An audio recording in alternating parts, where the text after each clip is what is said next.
Well, greetings, everyone. We're welcome to SSTI's third webinar, a DOT's transition, providing an integrated 21st century transportation system.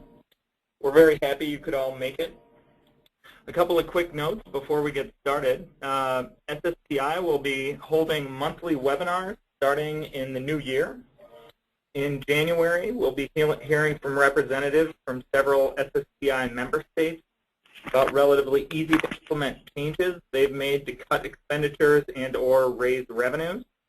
In February, we'll be learning about a technical assistance project that SSTI has been working on with the Delaware DOT to improve the functionality of their traffic model, to incorporate biking and walking, and to more easily demonstrate the benefits of smart growth to their communities. And in March, we'll be learning about Colorado's Energy Smart Transportation Initiative, another project in which SSTI has been involved, which is developing a framework for considering energy efficiency and greenhouse gas emissions in transportation decision-making. If you have questions during our presentation here, please type them in the box on the right side of your screen, and we'll answer them following the presentation.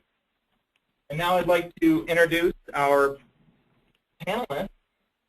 Paula Hammond was appointed Secretary of Washington State Department of Transportation in August of 2007 by Governor Christine Gregoire. Hammond manages an agency of 6,800 employees with responsibility for 20,000 lane miles of highways, 3,500 bridges, general aviation airports, passenger and freight rail programs, and the Washington State ferry system, which is the nation's largest. And Mike Meyer is a professor of Transportation Systems Engineering at the Georgia Institute of Technology, who is also the principal author of the SSTI review of Washington State DOT's sustainability efforts. So he is a perfect person to be facilitating our conversation with Paula today. And now I think I'll hand it over to Mike and let him take it away. And remember, if you have questions, just type them in your question box, and we'll get to them at the end of the session.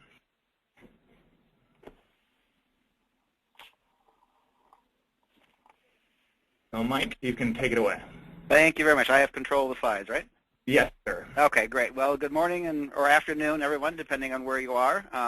As Bill mentioned, what we are going to be focusing on today is if you will, a kind of a case study of one particular state DOT that has a very interesting history in terms of how it has transitioned over the past decade or two, meeting some of the challenges that many state DOTs are meeting, and also dealing with some that are fairly unique to the state of Washington. What we're going to do is I'm going to spend just a couple minutes going over the report that was produced by SSTI on Washington State DOT's sustainability efforts in particular. Then we have some specific questions for Secretary Hammond that we think will focus on many of the key issues that other state DOTs and other transportation professionals might be interested in. And then, as Bill mentioned, we are going to have time for questions at the end, so we certainly encourage you to type in your questions, because we find that this is most useful to those to deal with the specific types of questions and issues that are of interest to you. And Paula certainly has been in her state DOT for many years and very active nationally and internationally, and I think would provide some very interesting perspectives on some of the questions and issues that you may have. So what I'm going to do is initially just talk a little bit about the report. For those of you familiar with the SSTI program, it's kind of a voluntary program where a state DOT requests assistance or for an individual set of group of experts to come in and look at a particular issue that that state DOT is facing, and give recommendations and observations with regard to what they think should be done.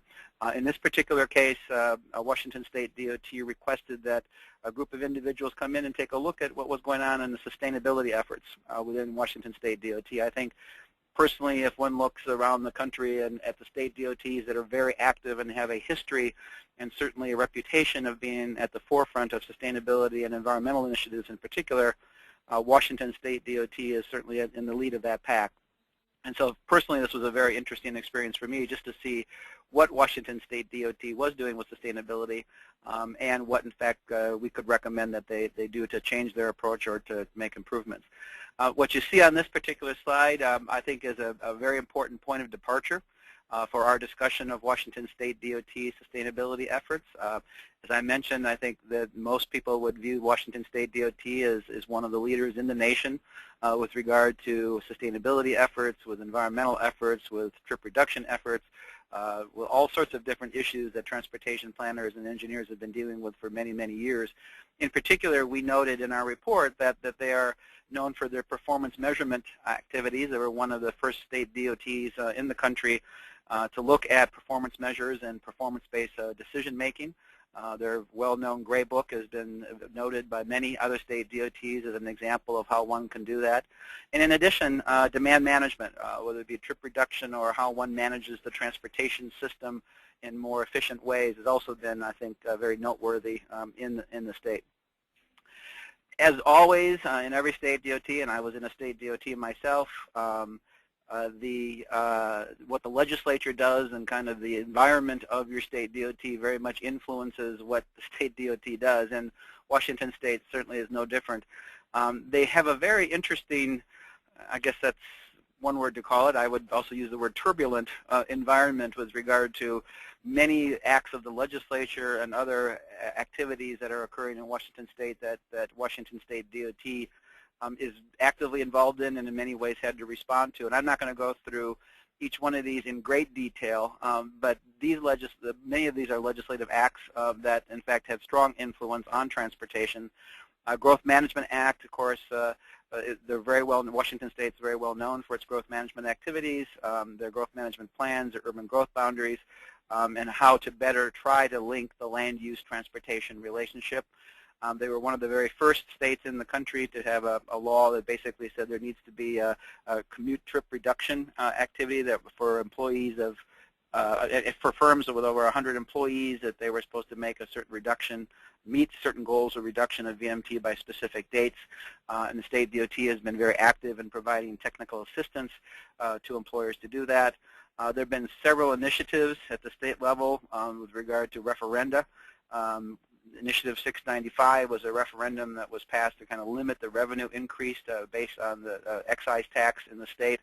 It provided some very significant fiscal challenges for the state DOT at the time. There have been legislative tax increase packages.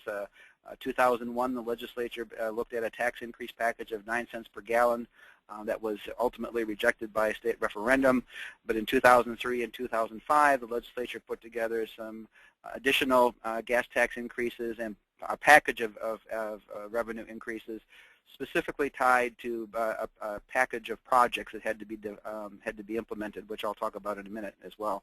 2007, a performance audit, very important as it relates to the issue of sustainability. The performance audit, in essence, concluded that the Washington State DOT wasn't doing enough to really reduce congestion. So what should they be doing? To a large extent, resulted in a policy called Moving Washington, which we'll talk about in a little bit. And most recently, the state DOT has been actively involved with other state agencies looking at what needs to be done to reduce greenhouse gas emissions, and there have been VMT reduction goals associated with that as well. So we go in much more detail in the report, but I think it's very important when looking at any state, but in particular Washington State and Washington State DOT, to trying to understand what it is that they have been doing, especially in the area of sustainability, to take a look at what has been occurring in the environment of that agency and how that environment has influenced their particular activities. This is what we call the Mount Rainier figure, and this results directly from those initiatives in 2003 and 2007, or excuse me, 2005, where the legislature actually put money on the table to implement specific projects. And this, of course, is good news if you're to the left of the 2011-2013 biennium figure. If you're to the right of it, there's a precipitous fall off in terms of the amount of revenues that will be available to do projects. And I think, and we'll talk to Paula in a bit about this, this is certainly one of the most important challenges that we identified, and others have as well, clearly, facing the Washington State DOT in terms of future revenues and what are they really going to be able to do in the future unless there's some other form of funding that is going to be available. In addition, I mentioned moving Washington as a policy that kind of came out of the 2007 performance audit and other activities that were occurring within the state at that point in time.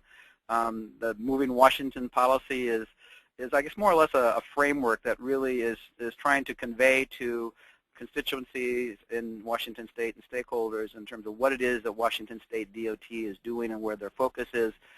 You see on the left-hand side kind of one of the initial logos that was part of moving Washington, and how it has evolved most recently on the right-hand side to really say what we're trying to do is to focus on to maintain and keep safe the transportation system, as well as to have operate efficiently being one of the most important initiatives that are, in fact, that's the most important initiatives for Washington State DOT.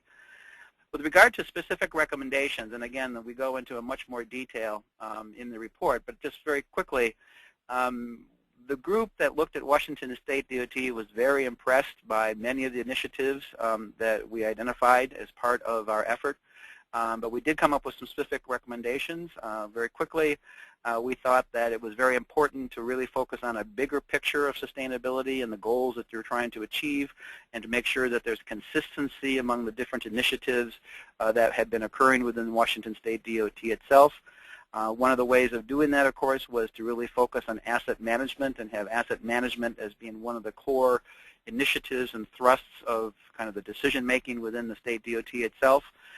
Put sustainability into the field. There was some sense that sustainability was very much a concept and focus and in the minds of people in the headquarters office and other key individuals, but out in the field and out in the district offices and out in the MPOs, perhaps it wasn't as much of an issue or much of a focus, really. And so that our suggestion was that the effort should be made to really make this something that out in the field is an important consideration and issue when, in fact, looking at transportation as well.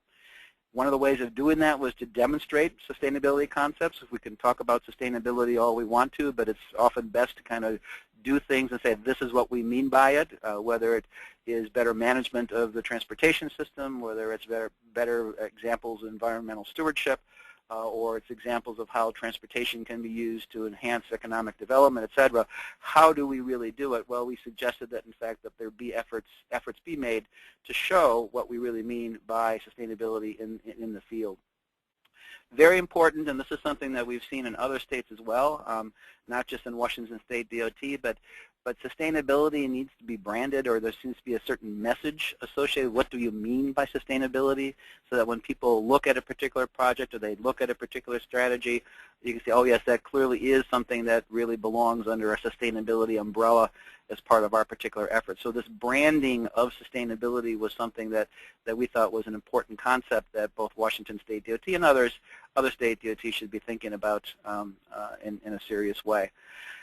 One of the issues that we discovered was that sustainability is not just environmental stewardship, of course. I guess that we didn't discover that. That's something a lot of people have known for a long time. But a lot of people think sustainability is environmental stewardship, environmental activities, which clearly that's part of the picture.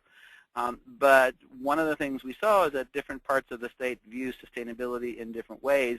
Some parts of the state were very much focused on economic development, and we need to do more to it through transportation investment and through transportation decision making to enhance the economic development element of sustainability. Others were very much interested in the environmental stewardship issue. Others were very concerned about social equity, the triple bottom line perspective. And so what we were suggesting is that sustainability really needed to be made real, in quotation marks, to a range of contexts, whether it is on the economic development side, whether it's on the environmental stewardship side, or the social equity side, that really needed to be much broader than just simply a focus on one particular element of that triple bottom line. One of the ways of doing that within an organization, any organization, but certainly within a state DOT, is to incorporate sustainability concepts and processes and design, et cetera, into standard operating procedures. And in particular, in a state DOT like Washington State DOT, into design manuals, which are very important for the actual engineers and planners when they put things in the field to follow certain procedures and processes and flexibility, perhaps, in terms of how you look at a particular project. One of the aspects of transportation and land use that becomes important is that linkage between the two. And certainly most people would feel that sustainability concepts really must look at transportation and land use in a very serious way. And so one of our recommendations was, in fact, to try to better integrate transportation and land use decisions. There are frameworks in place in Washington State that other states do not have, such as the Growth Management Act. So we thought there was a lot of opportunity there to have that better linkage between transportation and land use that could be incorporated into the standard operating procedures of the agency. And then finally, train Washington State DOT staff. This is something that's always important for any state DOT, not just Washington State DOT, but if you're really serious about how do you incorporate these types of concepts into standard operating procedures, or how you want sustainability issues to be dealt with in the field, then certainly your own staff and other transportation professionals need to be aware of what it is that you really think need to be done. And so we strongly recommended that some form of a training effort or program be put in place on the focus of sustainability and transportation within the Washington State. That is a very quick overview of a report that obviously is much longer than that and goes into more detail. But it was a very interesting and I think a very important case study of one of the leading state DOTs in the country with regard to sustainability initiatives. And I think we learned a great deal, and certainly we hope that Washington State DOT learns from the report as well. So let me end with my overview, and Paula, turn to you. As I mentioned to the audience, we have a series of questions that I'll be going through, facilitating more than anything else. And there are other issues if you want to raise as we go through this that you think the people on the webinar would like to hear, please feel free to do so. But why don't we start with this one, which is you've kind of heard an overview. I assume you've read the report. And so from your perspective as the Secretary of the Washington State DOT, what do you think are the most important takeaways from this report that really are important for your agency? Hi, Mike. Thank you, everybody, Hey, for joining us today. I kind of felt like I was going through a version of This Is Your Life as you were going through the calendar of things that happen in Washington State. Just to set the context, as Mike said, we have such an active legislature when it comes to transportation. By active, think micromanagement. We have become and have been a cabinet agency with me reporting directly to the governor since 2005, and which, by the way, was the best thing that ever happened to us from a standpoint of putting focus and having a person be responsible for transportation. Of course, that only works when your governor supports good transportation, and ours does. But we have a lot of engagement in our state and a lot of people trying to help improve transportation, all the way from the auditor who not only did, they did 4 performance audits in 2007 on various parts of the agency. And the takeaway on the congestion issue, which really ticked me off, which is what kind of got me motivated to change the story, was the finding that WSDOT didn't put congestion relief as a top priority, as the top priority. Would not listen to the fact that state DOTs are responsible for many things, safety, for example, preservation of the assets, maintenance and good operations, and really ignored the fact that congestion wasn't the only game in town. And it got me thinking a lot about how to change that story. And we've worked, Mike talked a little bit about how we've evolved from there, but what was really valuable to us as the SSTI group came to town, and it really was valuable because of the expertise and the knowledge that came with the individuals on the panel. But the benefit was having people who aren't as emotionally connected to what we go through every day to observe from a bit of an outside perspective, and to bring our own staff in who've known we were working on trying to strengthen our messaging around WSDOT's vision and mission and efforts around sustainability. But a lot of our employees from around the state and a lot of our own managers and people we work closely with from a stakeholder standpoint didn't really have a perspective of what we were trying to accomplish. And that was a very valuable session, several days, in being able to, first for myself, stand up and present to the group what it is we've been working on. And Mike, you might remember that it was this issue about the logo we were using for Moving Washington, the propeller, that right? even as I talked about it, I realized we were missing the big element of maintain and keep safe, our core responsibility. So even as you were questioning, the panel was questioning, and I was presenting, it helped me think through what we needed to do next. And a lot of the recommendations you came out with, we had kind of discussed during the session, and we all evolved together on that thinking. So I thought that was very valuable. It was interesting, and I heard from some of the panelists as well, that their observation of our managers and employees that we had brought in from all spectrums of the agency, the more remote they were to Olympia, Washington, or the more distant they were, the less they knew about what it was we were really working on a day-to-day basis. And yet, probably each one of them, from whatever they're working on in their aspect of their job, could tell you things that they do to stretch our dollars, make them go further, find materials and practices that extend the life of the products that we provide. So each one of them in their own right works on sustainability, what we would call sustainability issues, and yet it had never all come together sort of in their thinking. And that continues to be our biggest challenge, I would say, is working with, and we'll talk probably a little more about that, but working with our own employees to fully understand what their responsibilities are as we move into the future for transitioning our investments and decisions in a more sustainable and long-term sort of product and way. So I think the session was great. I would recommend it to any state who's considering that you think you might be almost there or partly there or just beginning on this sustainability journey, and having others come in and give you some perspectives is very, very valuable. Well, let me focus on the sustainability issue for a minute, which of course is the next question. And sustainability can be defined in many different ways, from the triple bottom line to add in the fiscal sustainability issue, et cetera. And quite honestly, and I'm not saying this because you're on the phone, but whenever I look at states that I want to see that's kind of at the cutting edge of something, Washington State, as you know, I visit you a lot.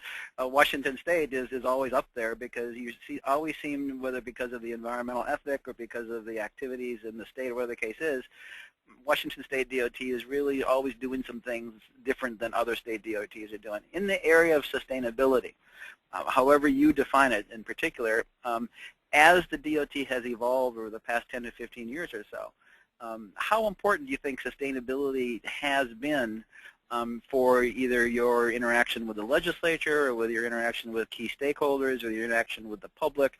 Whatever the case is, how important has that been, do you think, in terms of how your agency has transitioned to where it is you are today, and perhaps taking it into the future, how important do you think it will be in the future as compared to where it's been for the last 10 years?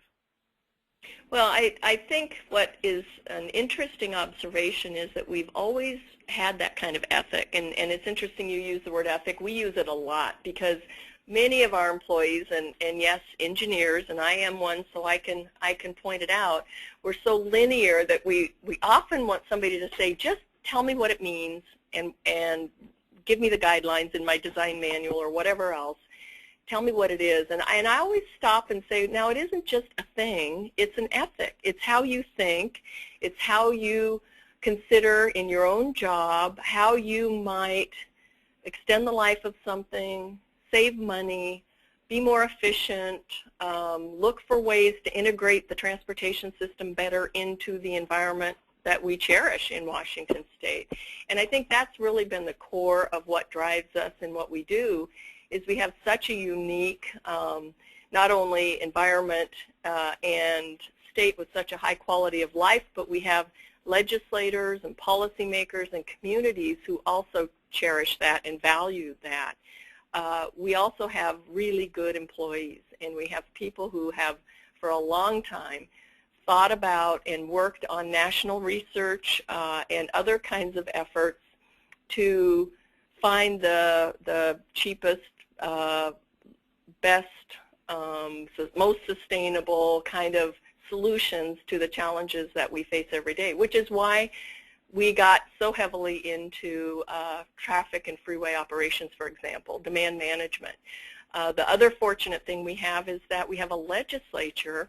While I always criticize their micromanagement, I love the fact that they're informed. And because they're such micromanagers by and large, they take the time to learn enough about what we do and why we do it to then support the kinds of initiatives that we've tried to push. You mentioned commute trip reduction. That's been a law in our state and an opportunity for us since the 90s. And it was because legislators realized the value of working with and partnering, as we've proposed, with major employers to help find better ways for people to get to work. They support our van pool program. Our state has the nation's largest van pool program.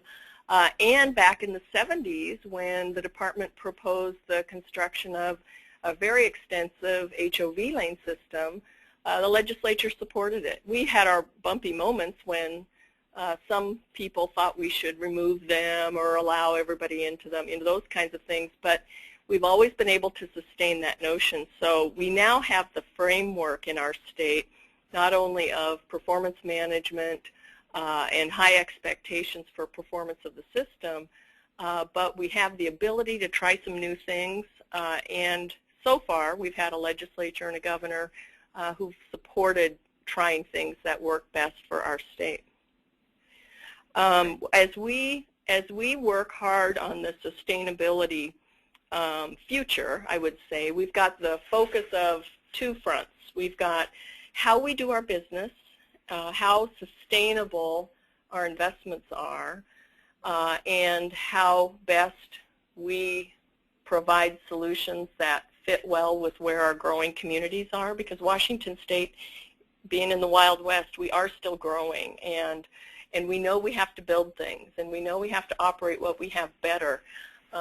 So we're working hard to do that smartly, but we also have the problem of the Mount Rainier chart, as you showed it, of revenues that aren't sustainable. So we have a slide, I think the next slide, Mike, has what I call the penny chart. People in our state get tired of me. I kind of look lately like the Grim Reaper because I walk around about with a series of charts to tell the story of where we are with transportation revenues. This is a snapshot chart that I just wanted to show that represents the state gas tax, which is 37.5 cents per gallon. In Washington State, we don't have income tax. And so as folks look at who's got the highest gas tax in the nation, some of our critics always say, geez, we're number 6 in the nation. You've got the 6th highest gas tax. I always point out that that's because we don't have any general fund revenues or any other kinds of revenues that come in to support our transportation investments. So we're wedded to a gas tax, pennies per gallon. As you all know, a flat tax does not keep up with inflation, and it is what it is. And as cars are driving twice as far as they used to on a gallon of gas, great for the economy, bad for the revenue. And the recession has not helped us at all. We've actually had less VMT ridership in the last 3 years. You know, year after year it's gone down, and it's kind of balancing out, but our state is growing and VMT isn't. So we can't count on revenues to continue to grow from that aspect. But we have 37.5 cents. The legislature wisely, finally, in 2003, passed a nickel gas tax, 5 cents per gallon, and then in 2005 came back in with a 3 stair-stepped total of 9.5 cents per gallon. 14.5 cents per gallon was added to our transportation revenues, but they hand-selected, yes, off of our list, which was great, but they selected the 421 project and even named the time frame by which it would be delivered based on what we told them at the time. So here we had a line item budget, 421 projects. They took all the money, they scooped it up and bonded 100% of it. So for the next 30 years, that 14.5 cents is, while the benefits of the delivery of the projects is there to us, the revenues are committed. And we're very proud of the fact that because of our accountability and reporting and our close monitoring of all funds that we get, we're able to report quarterly to the legislature through our gray notebook where we are in the delivery of those programs, which has helped build a lot of credibility for the agency, by the way. So I walk around with a piece of paper. Every month it gets updated. I tell everybody I talk to, every Rotary Club, every legislative group, that 316 of the 421 projects are complete, in service, and benefiting the public. Another 38 are under construction, and 13 more are going into construction in the next 6 months. So I give that running tally everywhere we go. But I remind them that for the next 30 years, that's all we get with that money. So then we're back to the 23-cent base gas tax. We, off the top, give 11 cents of the base gas tax to the cities and counties for their local road needs. And we have previously bonded commitments from projects before 2003 that take up another 4 cents of debt service right off the top.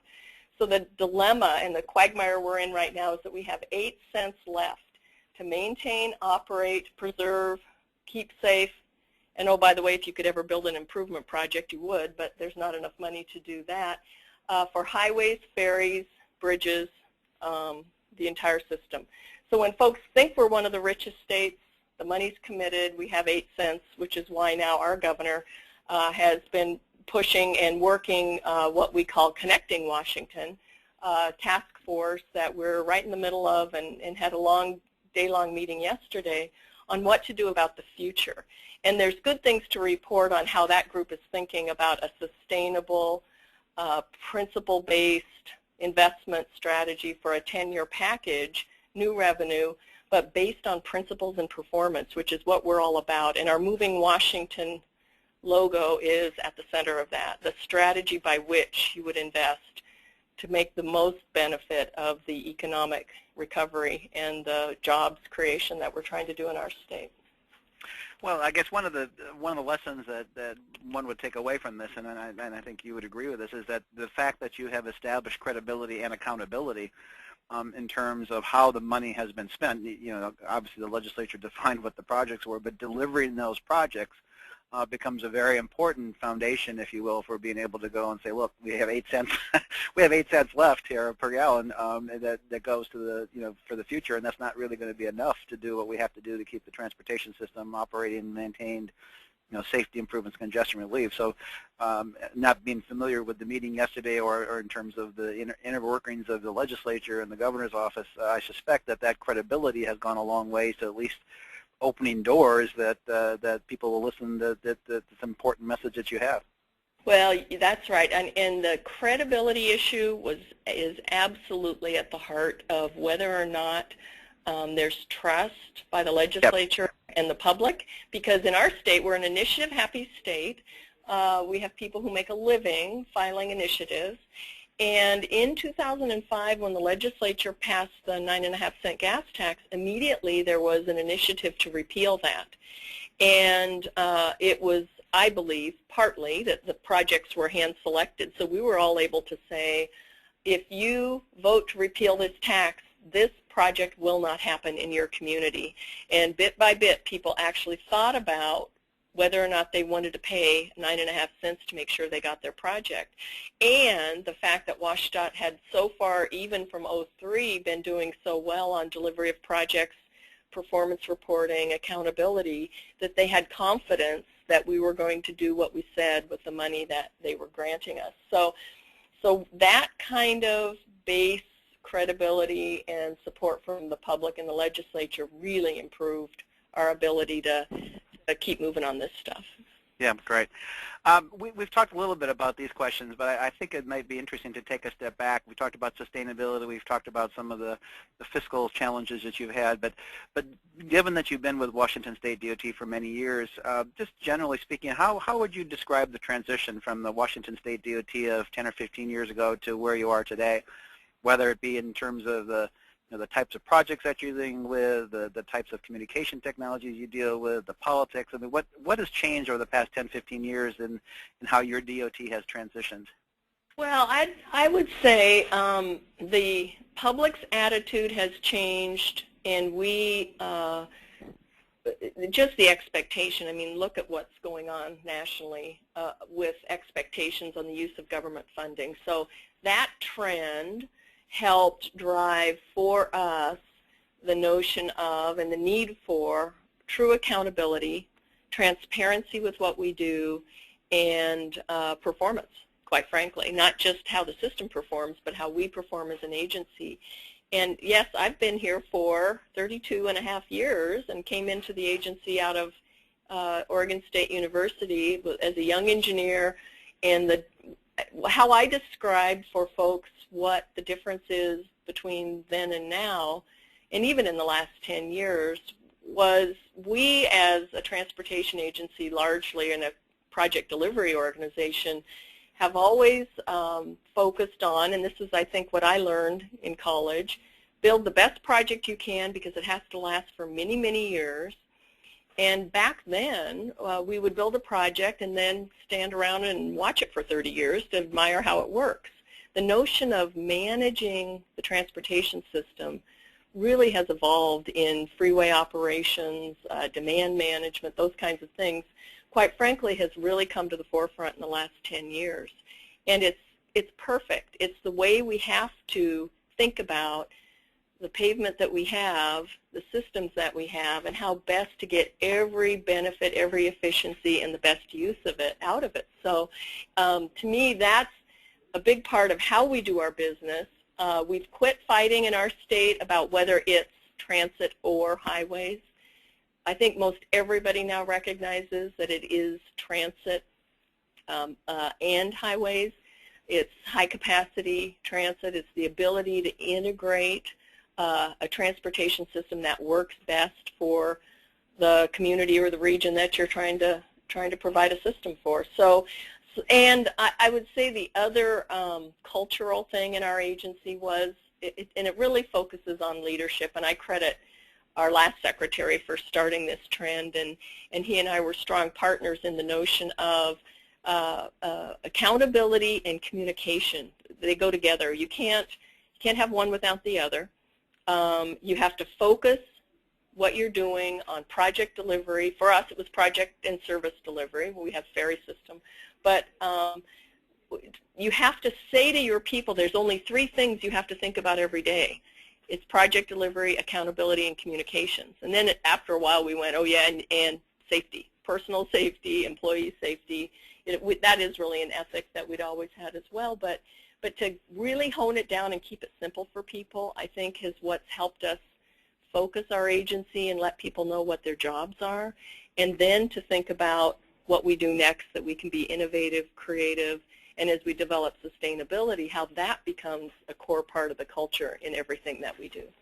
And how do you do that? I mean, obviously the money is an issue, and I understand that would be an important challenge in any state DOT. But what you've described, coming from a kind of a project delivery and watching things for the 25 and 30 years versus kind of managing the system better, what have been some of the challenges that the DOT has faced in that transition, whether it be the capabilities and the expertise of the staff that you may have, or some of the institutional structure that you have, or you know, a political system that doesn't quite see it that way, I want to cut ribbons type of thing. So what have been the challenges, besides the money, which we've talked about, but what have been some of the challenges that you've actually faced as a DOT to do exactly what you just said? And importantly, then how has the DOT handled those challenges? Well, I think there's an internal challenge and an external challenge. The internal, which you all observed when you were here and we're still facing, is we have 6,800 employees in WSDOT. And how we, first of all, our biggest challenge was we've been doing a lot of innovative, sustainable kinds of things over the years and not really talked much about it. And so one of the big focuses and efforts we've had is to, in our intranet, internal website where we're talking about things we're doing, we're putting a much greater focus on projects that had sustainable outcomes or aspects and creative and innovative things, and we're really calling it out and saying this is what sustainability is, so that people start getting their heads around, oh, I'm doing that, and now what if I could do something more? So we're trying to ingrain in our culture this sustainability ethic, which sounds easy, but boy, oh boy, I'd say that's our biggest challenge. Externally, we probably take 5 steps forward and 1 step back with our legislature and our public on things we'd like to do on sustainability. Right now, I'd say the biggest, most important thing and win that we've accomplished just within this Connecting Washington New Revenue Task Force, which is 32 public, private, labor, business, shippers, growers, builders, port people, all of these smart people in the state sitting at a table who yesterday all concluded and agreed that the principle of fix it first, maintain and preserve is the most important thing we have to focus on first. Back in 2003 and 2005 when the legislature put forth the package, there wasn't really a principle-based, performance-based expectation set. And I wouldn't say it was like throwing projects on a wall and see what stuck, but because we had actually built a pretty strategic project list, but there had been such a long time before we had revenue that the project opportunities were great. But there wasn't this principle-based or performance-based investment notion. And yesterday, with the governor sitting there and the legislative chairs, both sides of the aisle, saying together with the business leaders of the state, we have to maintain and preserve our assets. It is our core responsibility. We have to do that well, and that is the first call on the money. And then we talked about if we're going to make other investments, how do we do that, and how finally does the state recognize that they may have a state interest in making transit work better in our congested corridors. Years ago you mentioned that, and people would grab their throats and fall off their chairs. So I think either we've worn them down, or the more we talk about our notions and our plans and our concepts about moving Washington in the right way to make investments, it's starting to click with people. And I'd say that's been great, but it's been very long coming and very difficult to get folks to actually commit to that. Yeah, and I guess many people have heard you talk about the new. Is that what you mean by the new normal? What you just talked about: better management, fix it first, the preservation, a new way of doing business. So, what do you mean by new normal? A new normal approach? My notion of a new normal is our external normal, the public grumpiness, the lack of revenues, how hard it is for folks to want to invest in a long-term strategy at a time when our country's in such a bad and deep recession. And we had to change our mindset. Our new normal is we're not going to have it the way we used to have it, from a standpoint of, yeah, let's just go out and pass a revenue package and build a bunch of things and everybody gets to cut a ribbon. You know, this ribbon cutting thing is so graphic and clear for legislators that the true leadership comes with legislators and elected officials and policymakers when they commit to taking care of the assets they have.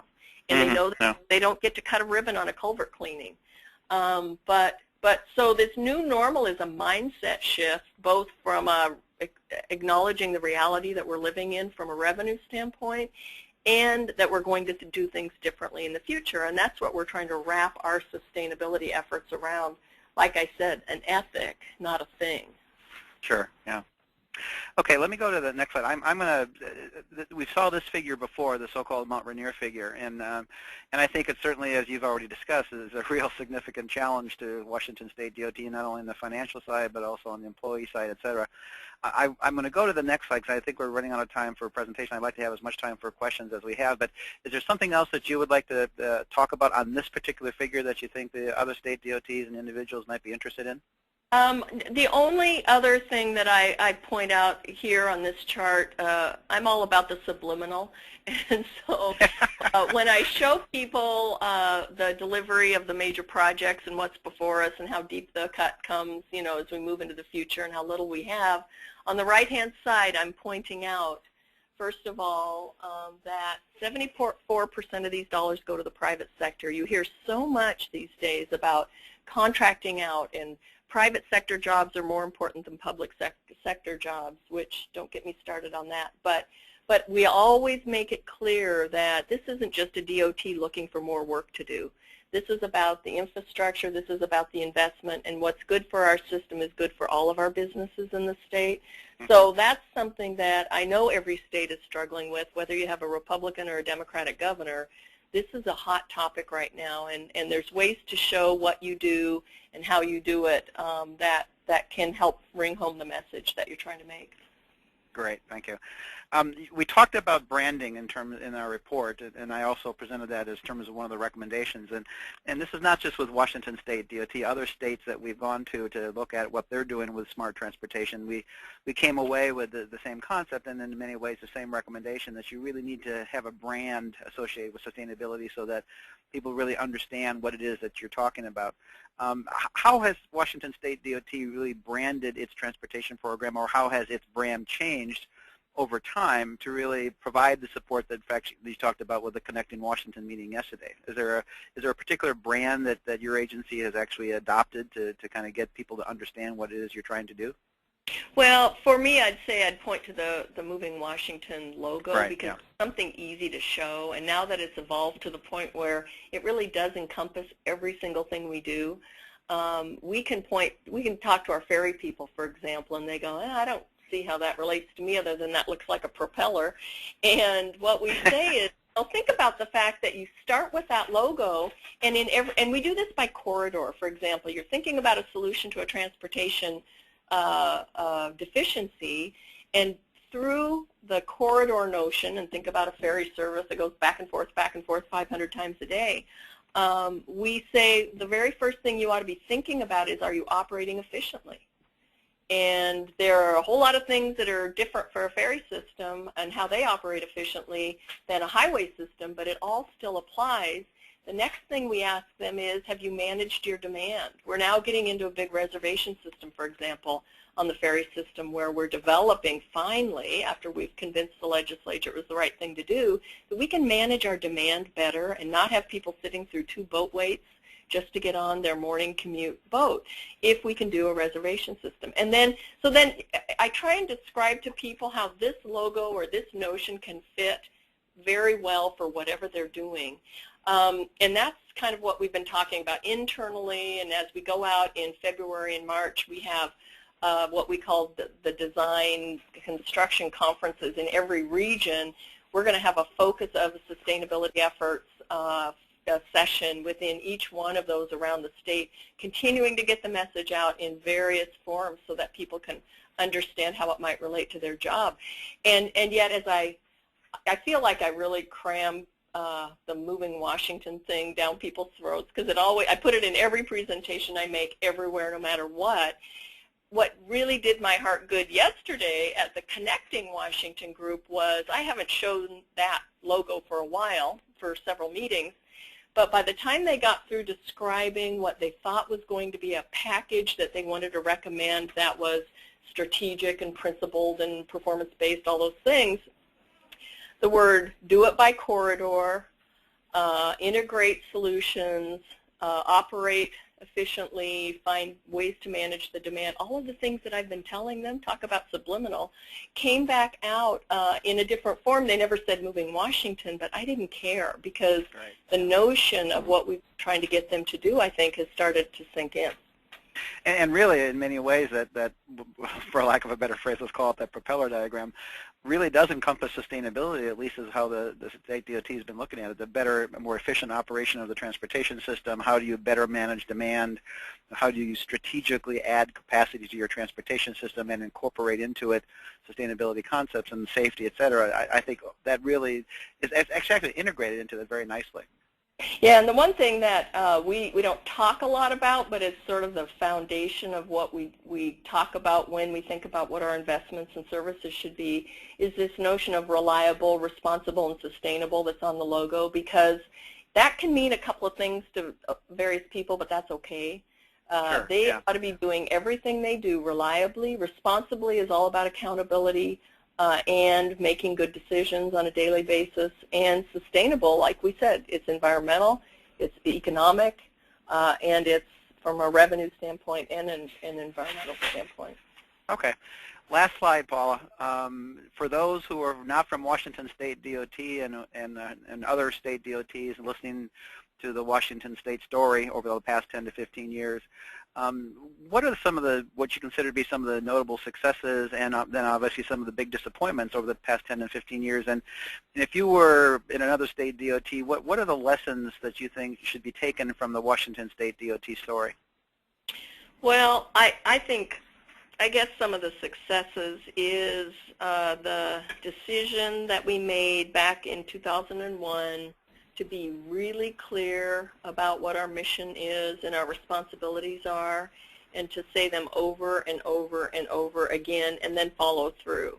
So the notion of accountability, project delivery, and communications really help create the bedrock for everything we do today. And until you can convince your employees and your elected officials or policymakers or boss that you're kind of on a march, and that you're going to do things inside your agency in a way that is consistent and accountable and in a performance-based way, that's how they develop the trust in you. And if you don't have credibility, nothing else matters. And boy, have we had some disappointments in that, because one of the things that we stress so much as a part of this communication and accountability notion is no surprises, and no surprises, no surprises. Everybody in our workforce, all 6,800 people, ought to know that nobody likes to be surprised, because if you can tell your story when something goes badly and get ahead of it, you then aren't going to spend months and months and months trying to get out of a ditch you just dug for yourself. And Sure. Had a few times over the years. We had, for example, I don't remember, was it 08 or 09, we had a major, one of these nickel TPA project deliveries where we discovered, as the contractor was building a major ramp on an interstate, that it was designed, and we designed it, the profile was wrong. It was too high. And a little bit of talk about it, but no real strategy about getting our message out and self-reporting this flaw that we had. And in fact, it just sort of got by, and nobody raised it with the head office here to the point where we needed to report. And the public or the media caught us, and I would say caught us because we did not report what was going on, tearing out part of this ramp we just built. And you know, that's when you just go, oh my God, what on earth? You know, we've been talking about this for 8 years. And, oh, well, we didn't think they'd notice. And so, boy, oh, boy, you know, we've had a few of those. That was the worst. It cost us $1 million to fix it. And then, you know, we tried to, the royal we, one of our managers was on the news that said, it's okay because we're still under budget. And that didn't go over very well. So we've had to really reinforce this notion of control your own destiny, even when you make a mistake, because humans do make mistakes. Manage your risks, but communicate the heck out of the good news and the bad news. And I would say that situation alone set us back in our credibility with our legislature. We had to sit through several hearings where we got beat up about the head and body, and had to try and explain how an agency that is so transparent, accountable, you know, blah, blah, blah, blah, blah, everything we've said for all these years, could perform in a way that we did. And so, Sure, yeah. You know, that's the part where you really stop and wonder how that kind of stuff happens. But boy, did our employees learn something from that. Our managers learned something from that. And, you know, it's made us stronger because it's reinforced the basic foundation of what we knew to be true. Sure, yeah. Sometimes all it takes is just one incident, right? Yep. For like all sorts of credibility that you've established. Like a snowstorm for some people. Exactly right. Okay, thank you, Paula. Again, personally, I think the Washington State DOT story is fascinating in terms of how State DOT has evolved over a decade or so and responded to initiatives and efforts and what I would call environmental factors that sometimes are not that are outside your control, and have done some very interesting things and undertaken some very interesting initiatives and have really put in place some management structures, I think, that are quite fascinating and other state DOTs can learn from. Bill, let me turn it back to you. Hopefully some questions have come in while we've been talking, and let's try to answer some of those questions. Yeah, great. We've got a few minutes left, so we'll get to some of these. The first one I can answer myself pretty easily is the question is the SSTI Washington State DOT report available for review? The answer is yes. It's easily accessible. You can go to www.ssti.us, and it's on the front page of our SSTI website. Next question, where did congestion issues in Washington State end up in the priority list based on the SSTI report? You want to take that, Mike? Well, I think we approach that from the perspective of that it's not just congestion, but it's really it's a kind of a systems perspective, if you will, in terms of some of the issues that we're facing. You saw the penny chart that Secretary Hammond was referring to before, is that when you have outside the projects that came from the initiatives from the legislature, when you have 8 cents per gallon left to really deal with projects that are going to deal with congestion, you're severely limited. So I would say where congestion came out of is that certainly we feel the preserve, fix it first, the preservation, maintain the system really does need to be one of the, should be probably the most important goal that the DOT has. Congestion is targeted on those particular areas where there are bottlenecks, and very important to deal with it from a perspective of transportation and mobility, which is part of the sustainability umbrella, of course. But that we I think came down on the side of that the preservation and the maintenance side really does need to be the primary business of a state DOT, given financial resources, and if you have the additional dollars or targeted dollars, then you can deal with the congestion issue. You can deal with the congestion issue, by the way. One of the things I like about Washington State DOT is that it's not just necessarily building new lanes, et cetera. Sometimes that's part of it, but also Washington State DOT has been a national leader in the management of the freeway system and the pricing and et cetera. So dealing with congestion still is an important part of what we saw in the Washington State story, and certainly is discussed in our report, and I think has to be part of any look at any examination of where sustainability fits into a transportation investment program.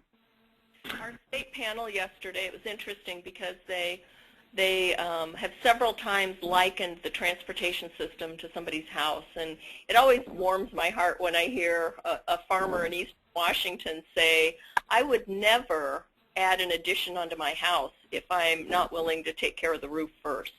And right. So when they talk about preservation and maintenance, the one side you got to watch out for, though, is the greediness. Once you ask everybody what it takes to preserve the system, and that list grows so long, you got to preserve and maintain at an optimum level and a reasonable level, and then go about trying to solve your congested areas through the variety of tools we've talked about. Mm-hmm. Great. And Paula, can you talk a little bit more about your gray notebook and how you set up the tracking and reporting of your 21 projects?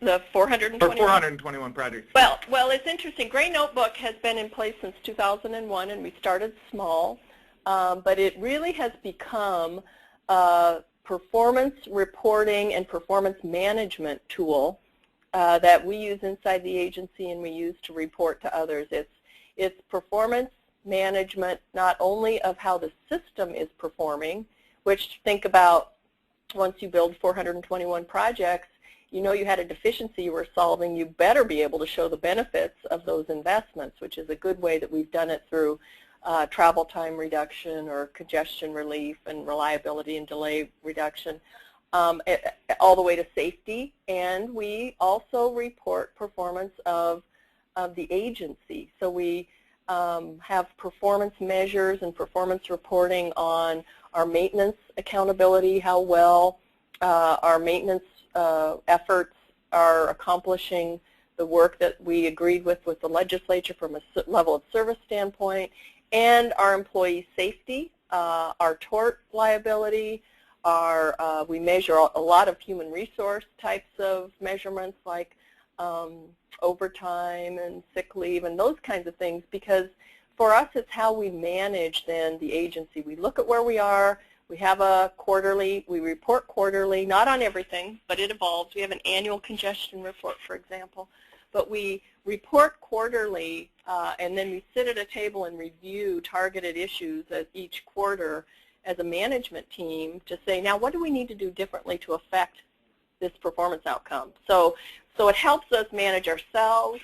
We have a beige page section, which is all about project delivery and the 421 project, the status, the delivery, the on time, on budget. And then we move on to other topics that are important in transportation system delivery. Great. Another question here. How has the growth management initiative affected transportation demand and management in Washington State? Well, that's probably one of our areas for more improvement, is the connection of local land use decisions, which is where they happen, and transportation investments and transportation system performance. Since we don't have control of land use decisions, we have to try and incentivize, threaten, strategize with, get ways for communities who are making some of these decisions to respond in a way that's good. Our growth management law doesn't have a lot of teeth in it, and so we have some legislators who say, let's take it out and shake it off and rehash it. Others say, let's just start driving some of our investments in a way that incentivizes and rewards good behavior. And that's one of the things we're working on in this proposal for new revenue, is that we make investments that help strengthen the economy, support our business and freight needs, and reward good land use decisions. And it may be kind of subtle when people see which projects we're suggesting, but in the end, grant programs and other things can help drive good land use decisions as well. And we're just about out of time. I just had one other question. It sounds like the 9.5-cent increase in the gas tax, when linking that to specific projects, really saved it from being repealed by the citizen referendum. Do you think this is sort of the new normal in terms of your gas tax increases, that you'll have to always have lists of specific projects tied to it in order to get it through, or do you think there's a possibility of getting a gas tax increase that is not linked to specific projects?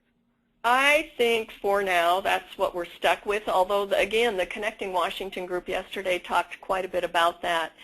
You can't name every paving project that you're going to do, or you can't exactly name your maintenance efforts, so that's a little tough. But one of the things I think that the group agreed to was the fact that we're reporting the performance and condition of systems. This is why the feds, by the way, are so interested in moving towards national performance measures in some way, is that if you can say to your public that we will maintain our highway surfaces preservation at a 90% good and fair condition, and they buy into the notion that there's actually a measurement that means something, they may think that's fine. I mean, that's part of this credibility and support thing that we're trying to build. When it comes to, but tell me, are you going to fix Highway 167, which is one of the biggest problems I have in a congested, whatever community, I think you're going to have to name the projects. And for now, that's the way it is. And that is really what saved us. That and the fact we've been performing well and delivering the nickel, the 2 year before investment. People said, no, I want those projects, and I know that the DOT will deliver them. Great. Well, thanks very much to both of our presenters here, Paula and Mike. Really appreciate it. Great conversation today. And we'll have the recorded version of this webinar put up on the SSTI website. Again, that's www.ssti.us. That'll be up on the front page this afternoon. And the WSDOT report that Paula and Mike were discussing, that is currently on the front page as well. So thanks again to our presenters, and thanks to everybody who came in. We'll keep you updated. Again, we're having we'll have once a month SSTI webinars starting in January. So I hope you can make it there, and until then, have a happy holiday season. Thanks again. Thanks, everybody. Bye.